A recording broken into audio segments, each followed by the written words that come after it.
Good morning, everybody. Welcome to another edition of HRD 631, The Adult Learner. I hope everybody's doing well, or as well as you possibly can. We're reaching the middle point of the course.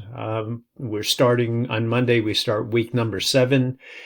And then we have next week, and then the following week we are off. So 2 more weeks before the official USM break.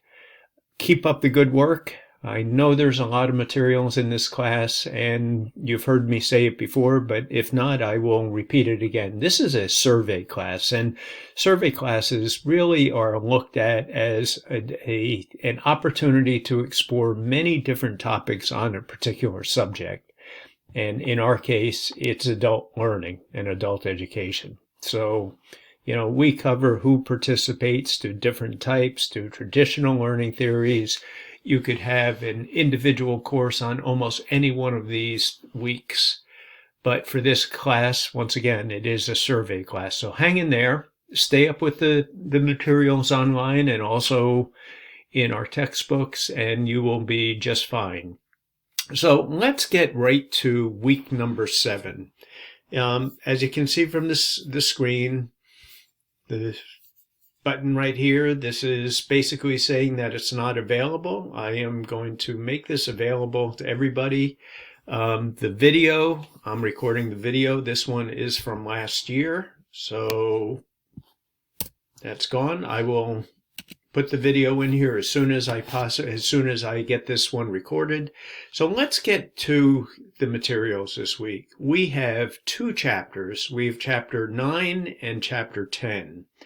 And I think, well, you've heard me say this before. I love the ideas. I love the topics that we explore on a weekly basis. The whole idea in chapter 9 and 10 is embodied, spiritual, and narrative learning. Really, how does this play into our meaning process? And I'll just give you an idea, a quick overview of all of them. And to me, I'll start with the embodied learning. This approach really it recognizes that learning is much more beyond just the mental process, meaning sitting down, reading something. It involves other aspects of learning. And so this particular learning, embodied learning, it emphasizes the role of sensations, movement, experience in the learning process. It really has to do with this whole notion that embodied learning suggests that the cognition is shaped by the bodily experience, meaning moving your body. And I think some good ideas, some good examples of this type of learning are hands-on activities, role-playing. I know not everybody loves role-playing, or experiential exercises. I'll just relay a couple of things in this area. One has to do with what I've seen in my particular household, and you've heard me say it before. We have a ER nurse, we have a nurse practitioner, and we also have a paramedic. And over many years, there's been people in our kitchen learning how to put in IVs. And I volunteered my arms to help new students. They come into the house and they, from what I understand, this is just picking their brains, it's more than the mechanics. Something you're learning about how the individual sensations feel when you're putting it in and when you know it's in the right spot. Another example of this that comes to mind is skiing.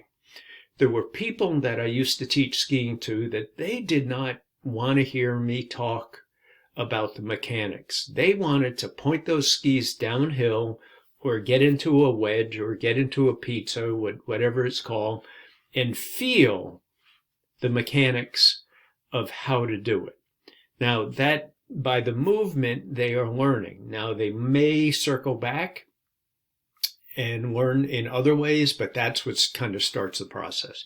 Second type is spiritual learning. And I don't mean with this one, it is spiritual in it can be religious, but it can be secular. It doesn't have to do with it. It's the way I've always described this type of learning is that, first of all, it has to do more with the inner life. And from a teaching standpoint, I've always been interested in what happens in a teaching settings. It could be online, it could be in person, that just defies logic. It's almost too good to be true. People learn in magical ways. And I often thought of that's my idea of trying to understand the spiritual aspect of learning in itself. It can play, like I said, it can take place in a religious framework or a secular context, but it really has to do with the inside kind of learning that occurs with people. And then finally, I think the easier type of learning that we're going to be studying about this week is the narrative learning. And narrative learning really centers around stories, narrative storytelling. Our native populations have passed on generations of knowledge by sitting around and telling stories. I'll also bring up, once again, my home here, where I've marveled. I've marveled at this type of learning that happens in medical settings, nursing settings. Once again, the number of times I've viewed my wife, my daughter, and my son-in-law talk about patients they don't bring up names. They talk about what happened, but they're telling stories about how they treated, what might have happened from a paramedic standpoint. It could be how the patient reacted on the way down to Maine Medical Center. And I've seen him in particular, he brings home strips with the cardiac functions, and they all look at that and they talk about it. That is narrative learning. That's a great idea or great way that people learn. And historically, it's probably one of the oldest types of learning, telling stories. So that's a roundabout way of just introducing the topics for this week. Fascinating in subject. I'd like everybody to read chapters 9 and 10. We have extra articles, the electronic articles. Videos, all of these have worked on my computer, and I've tried it on another computer, so, you should be good there. Now, I do want to make an announcement. There is the discussion post for this week number 7, is optional. And I do that because at the end of this week, March 3rd, which is next Sunday, the learning reflection paper is due. So once again, participation in week number 7 discussion forum is optional. Do it if you want. That's fine. I'll have some comments on it. But it's like I'm asking 2 things, and I generally don't like to do that. The assignment is, in this case, more important, but feel free. Feel free to jump on and do the optional discussion post. Here are the questions. We have the assignment coming up, the learning reflection paper, that's due on March 3rd. I did want to mention the learning reflection paper, which is the LRP and APA formatting. I really would like people to at least give APA formatting a try. It's not something that I'm harsh on as far as critiquing and or marking people off and deducting points. I really just want people to take a stab at it. LRP assignment overview. So you can please take a look at this. This gives a pretty comprehensive overview of the assignment, including down here, APA formatting overview. Gives you, once again, things that I'm looking for as far as an additional APA formatting video. One thing I do want to mention, for those that are looking for an excellent online version or online help tutorial on APA formatting, first of all, USM has some of those, but I direct you to Purdue OWL. So if you Google Purdue OWL, they'll take you to Purdue's site, look for APA, American Psychological Association. That's what we use in the adult and higher ed program. Take a look at that. They have sample papers in there. They have so much material. Quite frankly, that is my go-to place for down and dirty APA formatting issues that maybe I haven't seen. I also have my manual right here, which I use all the time. So once again, here's the APA.